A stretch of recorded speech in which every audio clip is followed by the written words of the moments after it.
金交简并未连续发起攻势，聚焦由实化虚，退回太极图之下，盘踞在琼霄身周，为琼霄增了何止30%威势。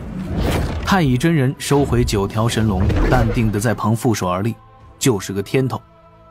而此时，李长寿派出了第4具指道人，遁到前一具指道人所在之地，继续大步向前，朗声道：“殿内的道友，可愿一叙？”殿内这4道黑影这一次尽皆沉默了下去，他们突然发现了今日所面对的困境，原本撒出去的本源肾气已是给不了他们多少安全感了。很简单，洪荒盛行板砖之道，只要道门不想夺红莲，而是想要毁掉此地，稍后待更多道人高手抵达，这里被毁只是在顷刻之间，他们也难逃出去。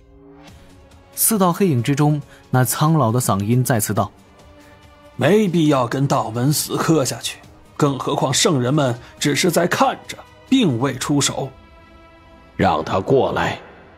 4道黑影背后，有些虚淡的嗓音响起：“本座尚需血神子恢复法力，再拖延1、2。这个水神似是能影响到道门决策。”这4道黑影各自点头，这一次任李长寿前行。发现殿内的家伙不再出手，李长寿干脆驾云向前，尽快地赶到殿内。前方阵法重重，先是无法探查通透。太极图在护着己方众大佬，稳妥起见，李长寿此时的计划之中并没有动太极图的选项。背靠道门这么庞大的洪荒势力，他能选择的获胜之法自非一种，只不过习惯性的选择最稳妥最周全的一条路径。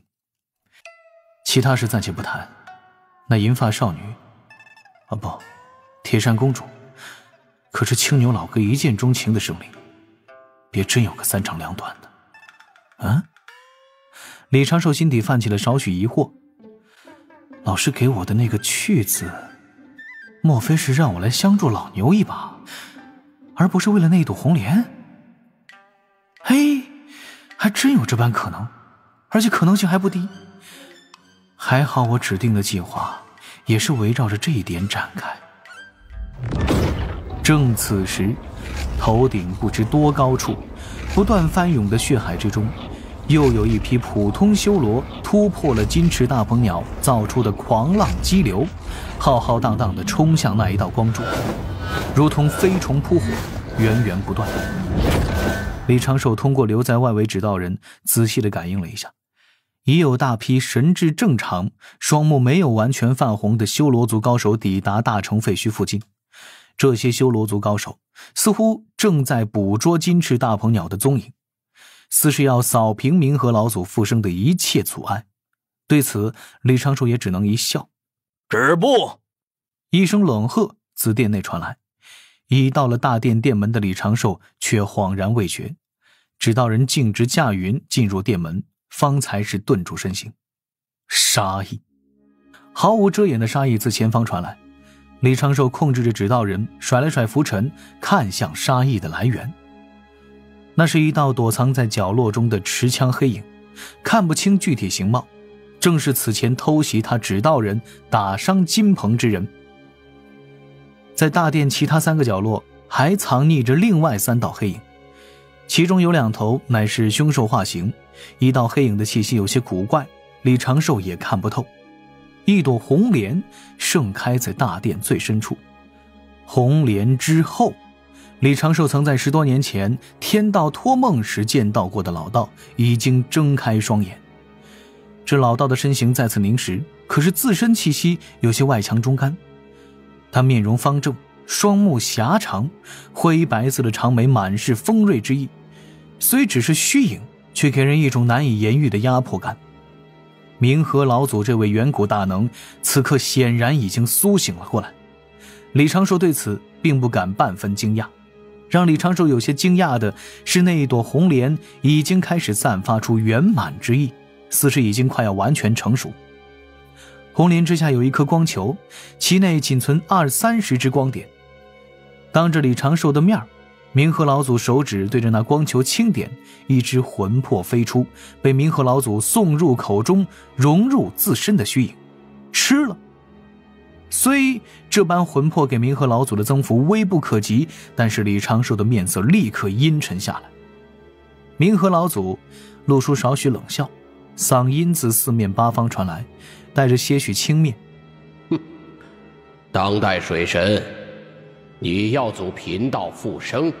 李长寿回敬一句：昔日败亡残魂，还妄图逆天改命。冥河老祖冷笑渐退，嗓音也变得清淡飘渺。你可知，若你今日败了，人族将有哪般下场？李长寿并未回答，目光挪到大殿边缘，铁扇公主就躺在那儿，抱着圆图剑沉沉入梦。冥河老祖的嗓音再次响起：今日谁都无法阻止本座复生，你不过区区道门后起弟子，竟敢在本座面前……道友，你此时还是残魂吧？李长寿突然如此说了一句，冥河老祖的话语不由一顿，甩了甩拂尘，李长寿气定神闲：若我所料不错，你今日的复生不过是让残魂苏醒，以12品红莲为本体，遁入混沌海中，再慢慢的填补自身神魂。你之所以知道我的事，就在于那些被你吸干的修罗族魂魄，你读到了少许关于我的记忆，是否？是又如何？不如何。此地不过是我的一具化身，本体就躲在太极图下，你又能奈我何？哼！冥河老祖冷哼一声，虚影张开左手，侧旁铁扇怀中的圆图剑化作一抹血光，飞到冥河老祖掌心，再次凝聚成剑形，发出阵阵颤鸣。其上的禁制一层层消散，12品莲花的花瓣轻轻摇晃，这把沉寂了漫长岁月的宝剑仿佛已经苏醒了过来。正此时，突听城外传来了风雷呼啸之声，数百修罗族高手此时正对着大城外围的白泽与10多位道门高手抱起发难。又有几名无比苍老的修罗族浑身闪耀着璀璨光亮，攻向光柱附近的金翅大鹏鸟，逼得金翅大鹏鸟不得不暂停掀起血海浪涛，暂时躲避。修罗族高手尽出。剑，我的剑！大殿断壁边缘的阴影之中，铁扇突然醒来，双眼尚未睁开，下意识地抱紧自身，怀中之剑已是没了踪迹。李长寿眉角一挑，并未多看这银发少女，心底也是有点惊讶，她竟能够自己醒过来，哼，倒是省了几颗流影球。铁扇努力地睁开双眼，见了在红莲之后的圆图剑，又看清了是谁持有圆图剑后，不由激动地跪在地上，深深叩拜。父，老祖，您归来了。冥河老祖露出淡淡的微笑，看了一眼银发少女，就将目光落在李长寿的身上，继续道：而今天地间，道门竟是如此傲慢自负，明知是本座复生之事，竟是只让10余高手前来。此时你想阻我，已然错失良机。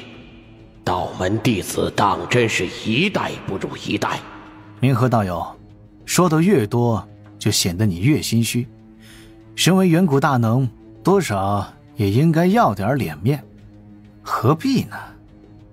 李长寿看向4个角落，我其实是来见这4位道友，没想到你已经苏醒了。4位道友，这红莲对我道门有大用，还请4位道友赏个脸，就此退去，我道门定不会追杀各位。言语交锋，心理博弈，角落之中的这4道黑影毫无所动，也没有半点回声。各位莫非以为能在圣人手中走脱？冥河老祖缓缓闭上双眼，冷然道：若圣人前来，我当要问问他们，同为远古生灵，为何要如此为难本座？正此时，大殿轻轻震颤，上方出现一点点亮光，宛若星辰洒落，汇入冥河老祖的残魂。冥河老祖的虚影以肉眼可见的速度变得更为凝实一些。正跪伏在地上的银发少女身子轻颤，抬头看向正上方，瞳孔猛地一缩。她所见，破损的殿顶之上，那贯穿血海的血色光柱周遭，数不清的族人撞向血柱，瞬间烟消云散，只留下一点点灰烬落下，化作星灰。李长寿视线余光瞥到此处，心底已经是没了疑虑。冥河道友，我可否问你一句，你将这些修罗族当作什么？修罗族有贫道造化。哼，你莫非是来此地说教贫道？修罗族乃6道轮回之一，或许你造化的最初那批修罗族算是你的分身化身，但是今日的修罗族9成9都是经6道轮回转生而来，单凭这一点，我就可以定你滥杀无辜、荼毒生灵之罪，请来天罚惩处。冥河老祖的面容突然无比狰狞，双目眉心沁出一点点血痕，背后现出3头18臂凶恶相。这就是如今的道门弟子，可笑！本座自远古一路杀至上古，万般生灵皆有我图，一杀正道，一杀得名。天若要灭我，我便斩天；地若不服我，我便裂地。当年你师兄不过是与后土联手，又有天道在背后作梗，才让本座落败。而今你竟敢在本座面前大放厥词！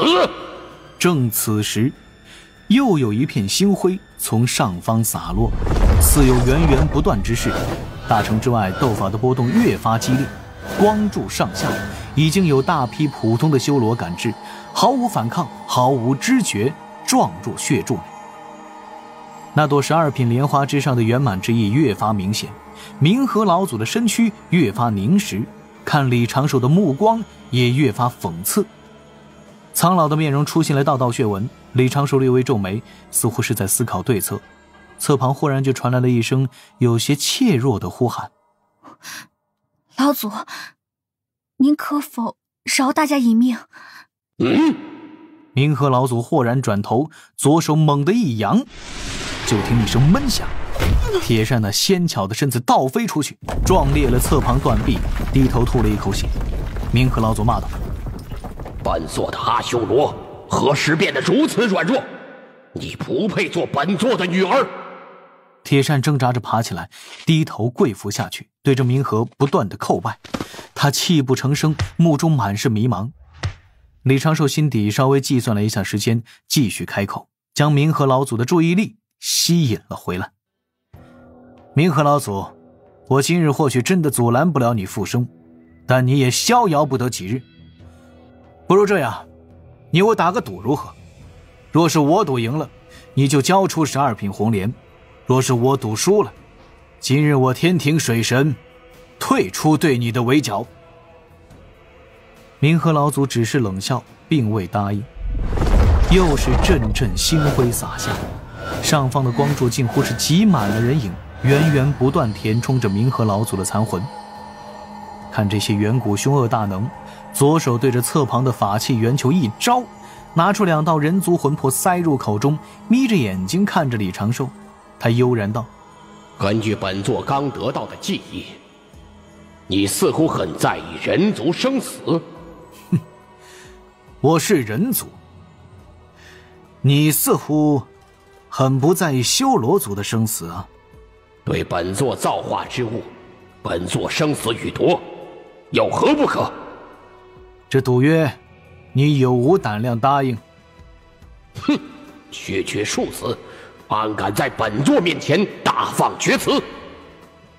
你不过是想拖延到道门弟子赶来此地，本座答应你又何妨？你且说来，要如何毒？李长寿大手一挥，袖袍鼓荡，指着殿外：“就赌我可破周遭肾气。”明和老祖双目一凝，殿内顿时安静下去。城外那阵阵轰鸣声传来，数不清多少修罗族高手的气息接连爆发，此刻正阻止道门高手靠近光柱，保证那些实力稍弱的修罗族族人顺利飞蛾扑火。废弃的大殿内，角落中有一个粗犷的嗓音喊道：“这是本源肾气，无物可破。”啊，你们赌不赌啊？你们该有这个自信才对呀。哼，有趣，这赌约本座答应了。远古高人应该不会出尔反尔吧？本座自有信誉。